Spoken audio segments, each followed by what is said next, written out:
Hello, and welcome back to the next session of ExperiencesConnect. I'm very much looking forward to that one. I'm happy to see all of you back here. Before we dive in, as usually, if you just joined, feel free to just use the chat, share who you are, which kind of experience you are running, where you are currently participating from, so where you're located, to make sure that we have an interactive session from the beginning on. Plus, there will be a poll, which is starting in a second, which is asking you if you are already using Google Things to Do. So please take part in that poll so that we have an overview of who of you already has first-hand experience with Google Things to Do. And with that, I will start the session now officially, which is called How Google, or like Google Things to Do concretely, is transforming the tours, activities, and attractions industry. And besides me, we have Olga as a guest today, who is the Strategic Partnerships Manager at Google Travel. So Olga, great having you here. Very excited. Hi, good afternoon. Thanks for having me. So, we already so here am I again, but I think everyone who hasn't heard about me from before, Matthias, Chief Growth Officer at bookingkit. We are going into a quick intro from my side while the poll is running. And what is it? 10 months ago, or like nearly a year ago, we had our previous ExperiencesConnect running, and we had Simone here. Simone also from Google, who back then gave us an introduction of what actually Google Things to Do is. Because back then it was very new to most people. And so you just gave an introduction. What is it actually about? He shared a bit back then for which kind of tours, activities, attraction is it working? Is it an option to work with? Plus he also shared how to connect Google Things to Do and bookingkit, especially for those of you who are bookingkit customers. So that was 10 months ago. What happened since then is actually quite remarkable, because 10 months ago, we already had like good traction via Google Things to Do, and it had a proper effect in our industry. Since then, however, the business that our customers are generating via Google Things to Do has increased by 20 times. So it's 2,000% bigger than what the business was that Google Things to Do generated for tours, activities, and attraction operators less than 1 year ago. So apparently a lot of things have happened. And that's why I'm glad that we have Olga here to share a bit what it was. So what is new and how can I as an operator make fully use of Google Things to Do? Thank you. Over to you. Great. Thank you so much. It's funny because I'm in exactly the same room as Simone was a year ago, 10 months ago, but from a different perspective now, from the other side. But yeah, cool. Great to be here. Thank you, bookingkit, for inviting me. I'm very excited about the session and kind of let you know a little bit more about the developments for Things to Do. So let's dive right in. So we are here to discuss, as mentioned, Google Things to Do. So I want to give you a little bit of an overview because I see from the poll perspective, there are some people who are aware that it exists, but don't really know, they're not using it yet. Some others, less percentage, are using it. So I would like to start from the beginning, actually, which is basically Google Travel. We are like Things to Do is part of Google Travel, as we call it. Which our general aim is to build better travel search experiences. And this is across an array of areas such as flights, hotels and vacation rentals, and obviously things to do, as you can see, and maybe you have experienced yourselves when searching for a flight or a hotel and so on. So just to give you the overview here.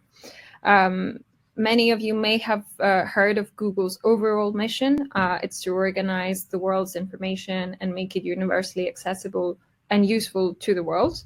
Our mission for travel, for the travel vertical, is actually very similar. However, there's an emphasis on comprehensiveness and trust. So we want to provide the most comprehensive travel information with a variety of options for our users, depending on the points of interest they are searching for. This way, this will allow the travelers to make better decisions for themselves. So once travelers are ready to book a tour, an activity, or even an experience, our goal is to connect them to your business to book basically seamlessly. So how does that work, and what do we actually do? So if you are actually a business owner, a tour operator, an attraction provider, there's a few important things that are there for your online presence. And one of them is actually to claim your Google business profile. So that's the first step as a business overall.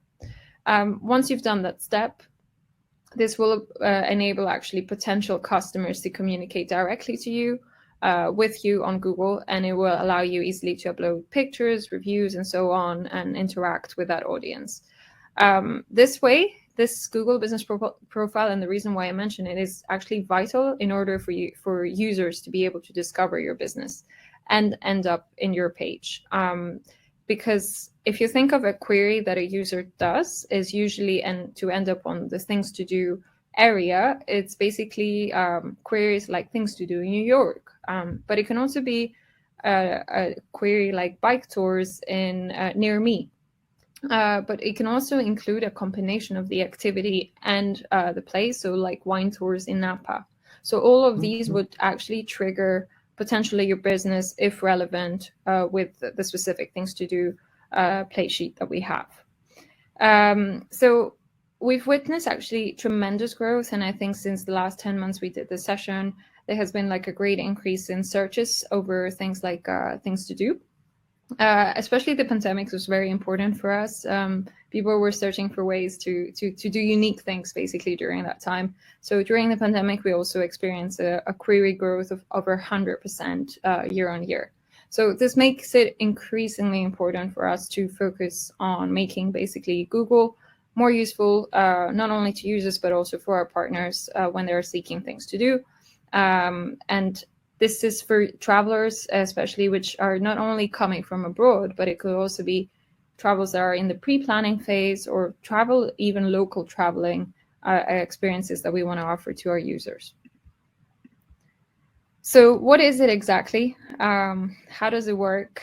This is like the kind of background of it. How does it actually work? As I mentioned, we actually want to help connect the two pieces between consumer and travelers. And operators, so in order for them to be able to discover unique things to do. So we actually help the user to quickly compare admissions and experience prices across different partners. That's what we do. And here you have the view. So this is all related to a specific point of interest. It can be an attraction like Eiffel Tower. In this case, in this example, you see Palace of Versailles. It could be Tokyo Tower, Statue of Liberty, you name it. So there is the generic information of the specific point of interest, as we call it. But underneath, we offer the option to add booking links for basic admissions or other ticket options that you may be able to offer. So this way, we actually offer the possibility to a user to compare the best travel option for them, and actually allow partners to promote their ticket booking links at zero costs. So we actually launched this program, as we call it, of things to do back in 2020. So the aim, as I mentioned, is to compare ticket prices and the options for users. How does this work eventually? Is like a user will click on the specific option that they want to choose based on the ones that are appearing here.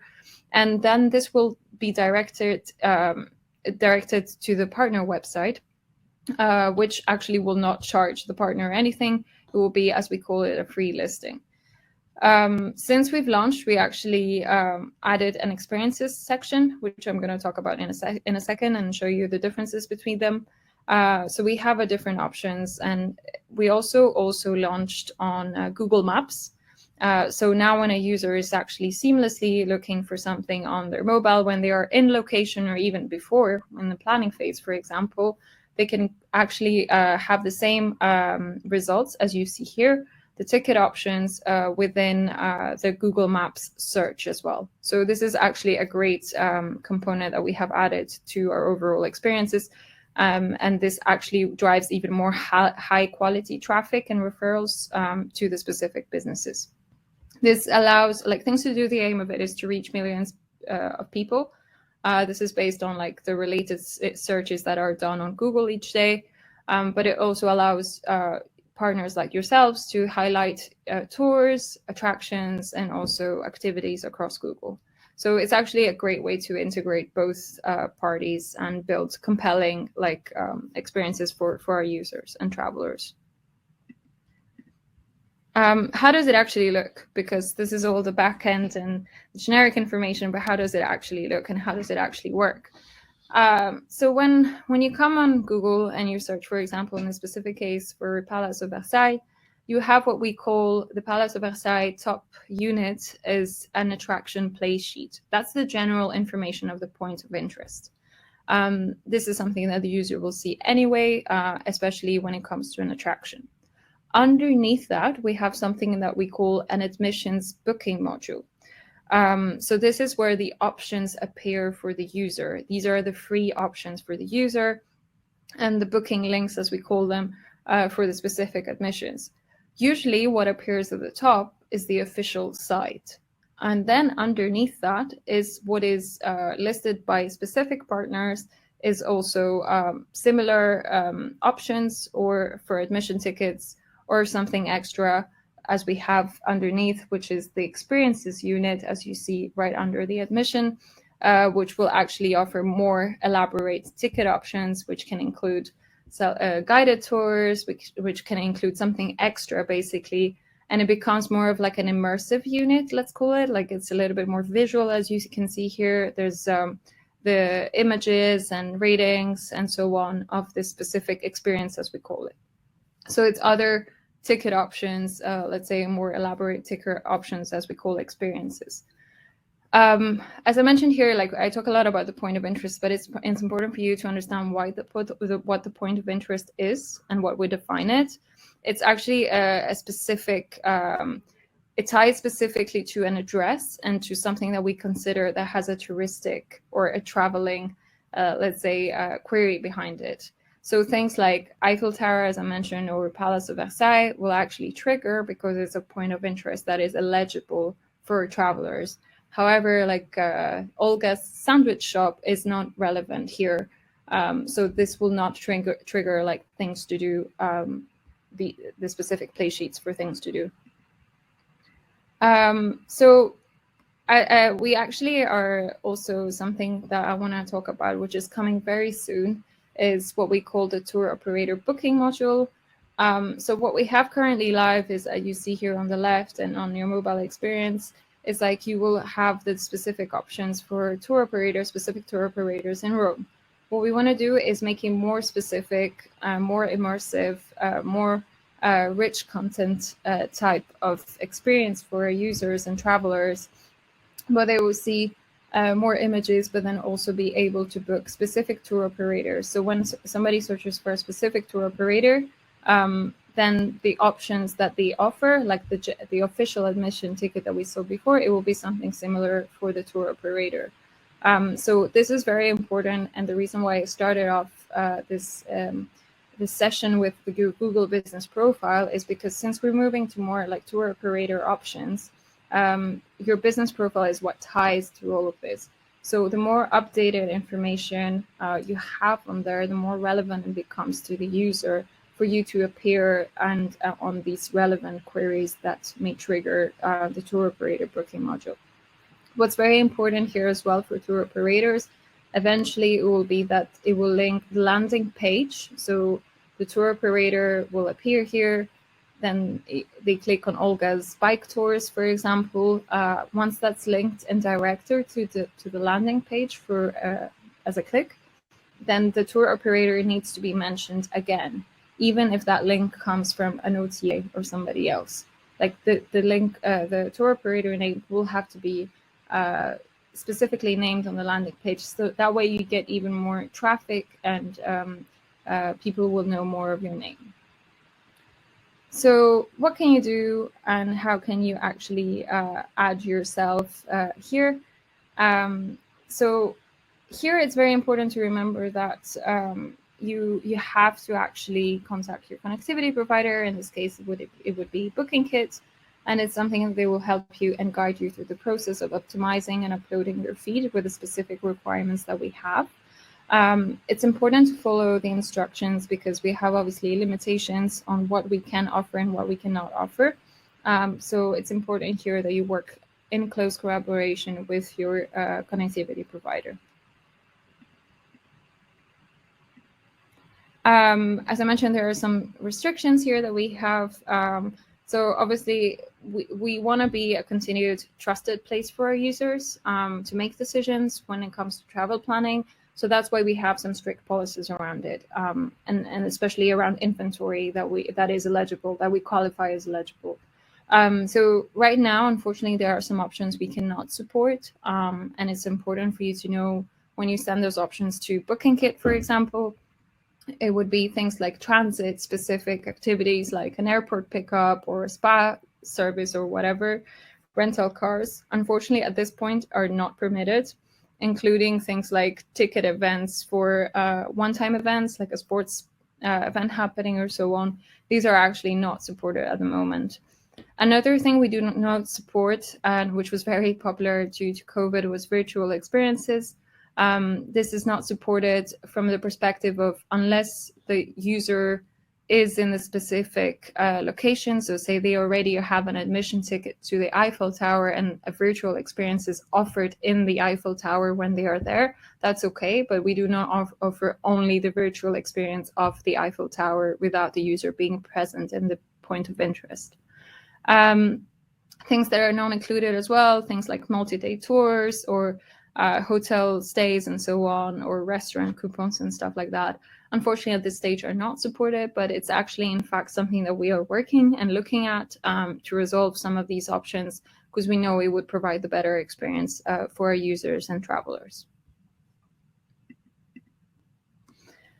So here, in order to stand drive even greater reach for on Google, we actually there's options for you to be able to boost your free listings. So picture here, you can see like a carousel ad format, as we call it. So as I mentioned, things that trigger things to do are things to do, for example, in Boston, as you can see in this example. At the top of the results page, it might appear, an ad might appear in this format of the carousel ad. So it's kind of like similar to a text ad, however, is a little bit more immersive with more information and pictures and the ratings with the name of the specific provider that the user can actually click on. And again, it will be directed to the landing page specifically. This is something that we have seen that is complementary. It's not necessary that you do ads, by the way, but it's complementary to your traffic. It helps boost your traffic. And here's an example of one of our partners that we worked with that saw a 20% incremental revenue and 30% incremental traffic to their listing. So it was something that was actually really helpful. So it might be something that you want to consider as well. A lot of information, a lot of things that I have mentioned. So how do you get started? How can you resolve this from your perspective? So as I mentioned, one option is obviously to integrate through a connected partner, in this specific case, bookingkit. We also have another option for what we call ticket editor within your Google Business Profile. And that's, again, why I mentioned Google Business Profile being like the source of truth for you and the most important part for your online presence, because it has different facets to it. You can add and edit directly your ticket options on your Google Business Profile. It is worth noting, so that this functionality on Google Business Profile is limited compared to connecting with a connectivity provider, and especially if you want to run ads or run advanced diagnostics or reporting or richer information and so on. it's something that this is a limited options for it with Google Business Profile. So that's why we recommend connectivity providers in case you want to go more into deep dive in the specific case. But it is also an option for you to add more details on your Google Business Profile. In this specific instance, it's only available for attractions or admission tickets. It's not something available yet to tour operators. It's something we're working on. So that will be hopefully launched very soon. But for now, just so you know, this is only for attractions and admission tickets. So what you actually do here is enter the first step, and as I mentioned at the very beginning, is claiming your business is the most important in case you have not done this. Once you claim and verify your business, then you have access to your page, which contains all the information of your own business. You are logged in, so basically you can there's a section which is called like an admission ticket editor. You can edit your profile there and seamlessly update your available tickets per day and so on, and name the ticket price and your booking page and stuff like that. So it's actually quite a seamless process once you're in your Google Business Profile. And this, once saved, it will actually show up immediately, including the official site badge if you are an official admission ticket provider. That will show up automatically on the results page that we saw earlier.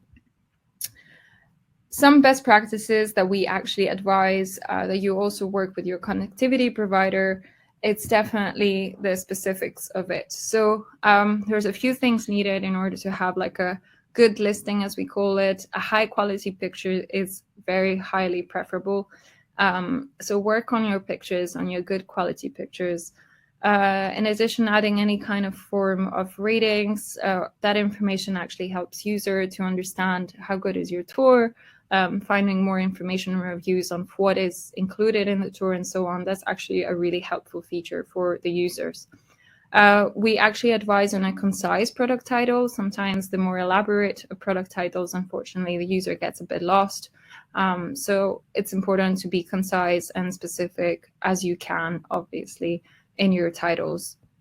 There are some structure attributes, so it's good to elaborate a bit more on your cancellation policies or what type of tour you may offer, whether it's an audio guide or anything like that. Any kind of information you can provide, that would be actually really useful.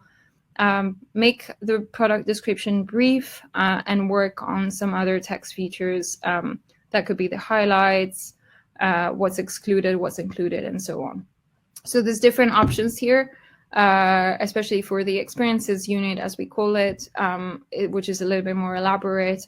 But yeah, definitely work on making sure that you have all the information there. What are the benefits? So we talked about how does it work. What are the benefits for you? As you know, there's millions of people researching on Google every day, and a lot of these searches actually are attributed to the travel side of things. So you have a way to actually directly connect with these users with this intention that they have. So it's high quality leads that you connect with. Obviously, for us, it's quite a new area that we have gone into. As I mentioned, we launched the program in 2020. But it's something that we've seen that has worked very well so far. There's obviously a big proportion of experiences and attractions that are out there that we want to cover, and it's a great way to receive those reservations, those direct referrals onto your website without an additional cost. It's something that works with one feed. I mentioned there's an aspect which is like the organic search, and there's an aspect which is the ads part. They all use the same feed.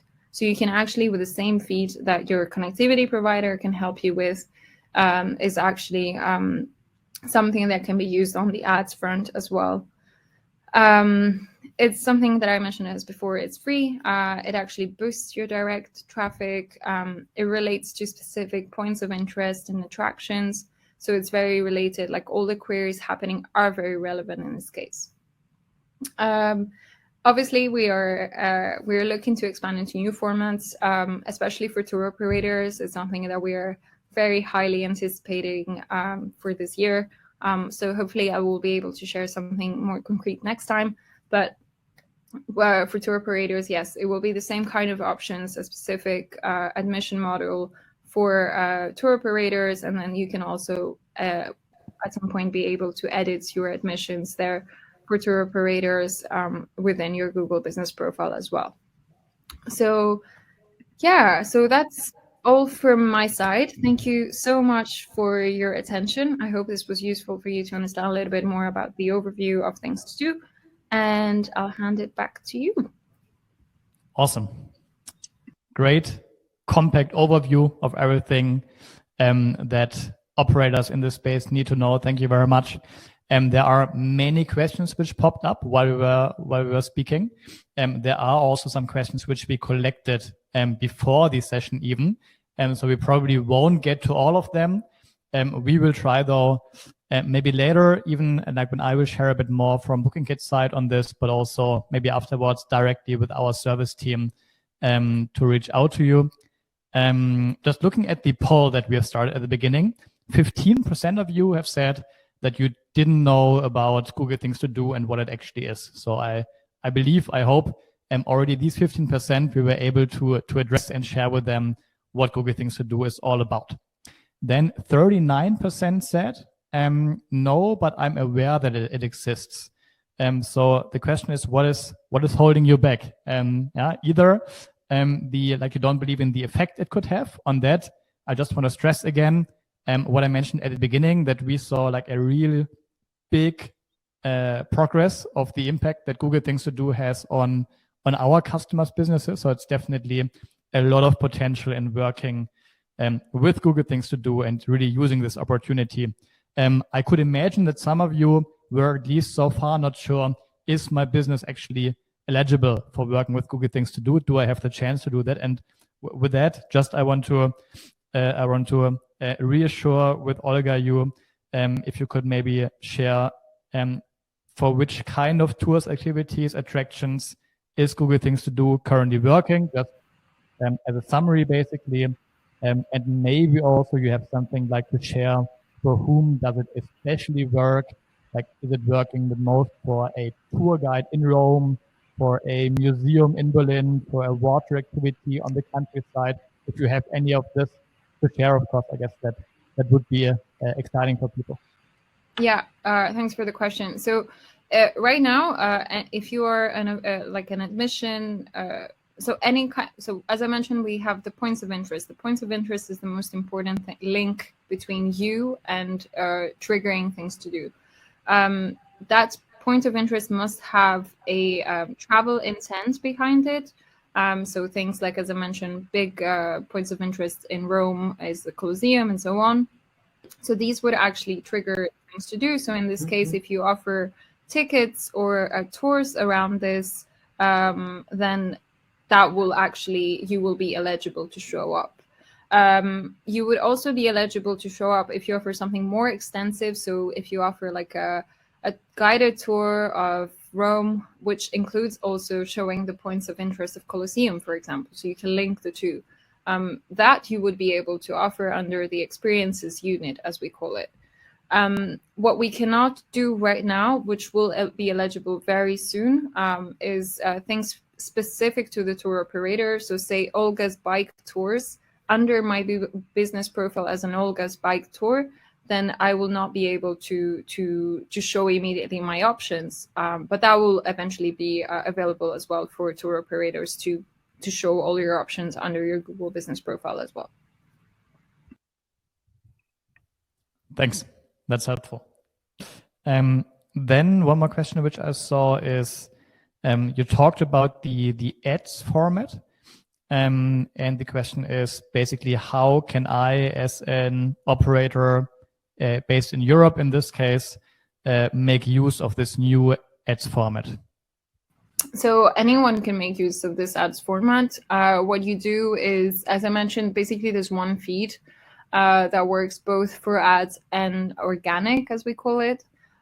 So if you have that feed that you can work with your connectivity provider to create, once that feed is ready, it can also be used on the ads piece on Google Ads. The main difference is that you will actually have to create a Google Ads account, and there's a lot of helpful information on our help centers to kind of guide you through that. And then for you to actually link your feed to your Google Ads account, and then you will be eligible to show up in the format of a carousel, based if you have the right information, of course, and follow the policies required. Very good. Then you talked earlier about that it is currently for free for operators to be listed on Google Things to Do. So there are no additional costs in addition to like whatever happens then when the booking happens at the OTA or on their own website. Is it staying for free in the future, or will operators have to pay to be listed in the future? No, for now it is for free, and we have no plans of monetization. The only thing that is not for free, as I mentioned, is the ads piece. So it's on your own personal choice if you want to go towards the ads piece. But from our side and our perspective, Google as a whole is not. It's a free option from our side, and it will remain so. That's good news. And final question, there are like one or two questions in that direction of how can I be on top, basically. So let's say if I'm running a tour in Rome, for example, how can I make sure which criteria will determine if I will be listed on top if tourists are searching for that in Google in the future? Yeah, so there's a few criteria, but the most important one is the price at this point. So if you have the most relevant price in comparison to the official admission module, then you will probably and more likely be at the top. But then anything extra that you can offer and that would help boost your listing. So for example, as I mentioned, like high quality images, short descriptions, and things like that also do help you make it more relevant to the user. So that could be also another factor that helps you in ranking better amongst the different options. All right, understood. And I think also the slide that you showed earlier on how to make sure there's like a high conversion, basically having great photo and so on. I think that all applies to you, to Google Things to Do, but obviously also in general, I would say applies to how to make sure that you get the most business, the most bookings from the offerings which you have. Okay, great. Olga, thank you very much also for answering the questions. As I said, we can't get through all of them, but at least on some of them, I might actually touch now afterwards, or we can follow up on them. Otherwise, you can also, of course, approach service@bookingkit.com if you are a BookingKit customer and would love to learn more.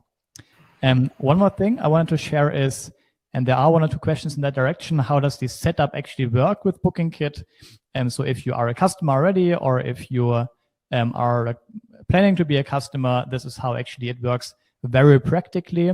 I think first of all, what are the benefits of connecting BookingKit or like your reservation system with Google Things to Do? The first thing is it's very easy to set it up this way. So there is less that you have to do manually.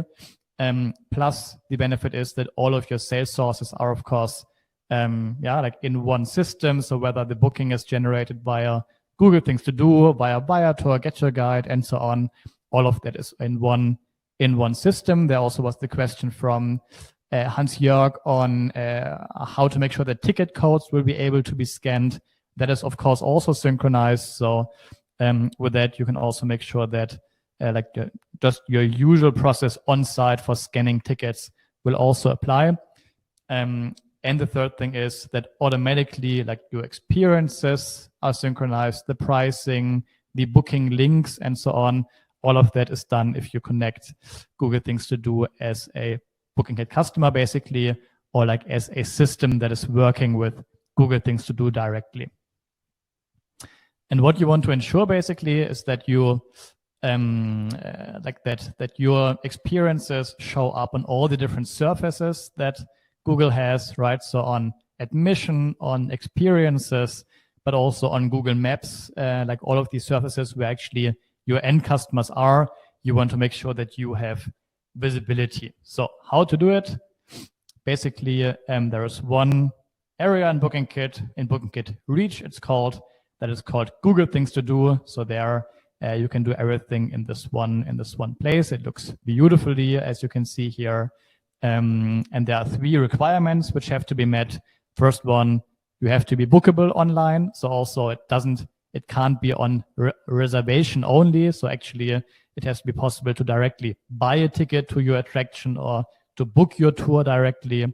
Then you have to have a business kit or pro kit, like our packages at BookingKit, and you need to accept the terms and conditions of Google Things to Do and a payment provider so that actually the bookings can come through. So if you meet all of these 3 criteria, then you are eligible. In addition, of course, please note what Olga earlier said on like virtual experiences are not supported at the moment and so on. So these are, of course, also important. But I think most of your businesses who are currently watching will be eligible.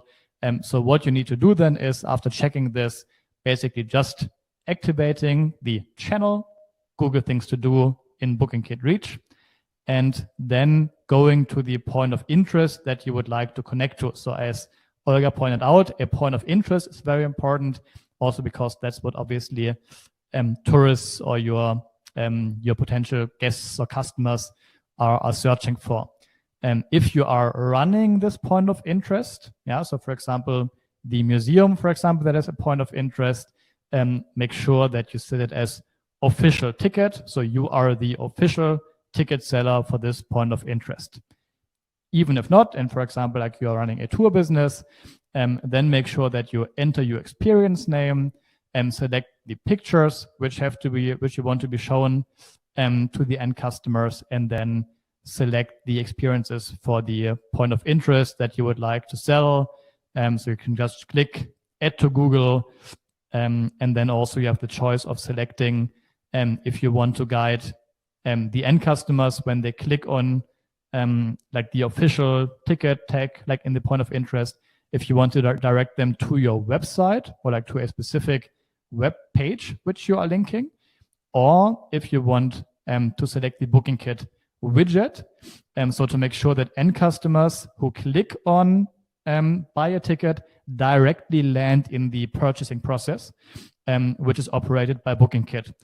What we can see is that if you are using the BookingKit widget, then the conversion is way higher for the end customer, because we have made sure that the just the customer experience for them is very smooth and flawless, and we see higher conversion rates in this case than if you are choosing a custom URL yourself. So that's our recommendation. However, you could also choose a custom URL if that is best for you. And then you click on save, and then basically your job is done. So I saw that there was a question in the chat of how to actually connect it. Maybe already these steps here give an answer to that. If not, please feel free to reach out to service@bookingkit.com so we can help you connect to Google Things to Do and map to the point of interest. So that's as easy as it is. And as I said at the beginning, a lot of potential, and also a growing potential, growing number of bookings, which we see for our customers via Google Things to Do. So for sure, that is one of the main takeaways, in my view, that you should take from today, to actually look into that, check if you are already connected with Google Things to Do, and otherwise make sure that you get connected with Google Things to Do and use these possibilities which you have here. And with that, that was this exciting session on Google Things to Do. Thanks again to Olga. Also, I saw someone asking for the exact position of Olga and so on. Here you can see it all very much in one place.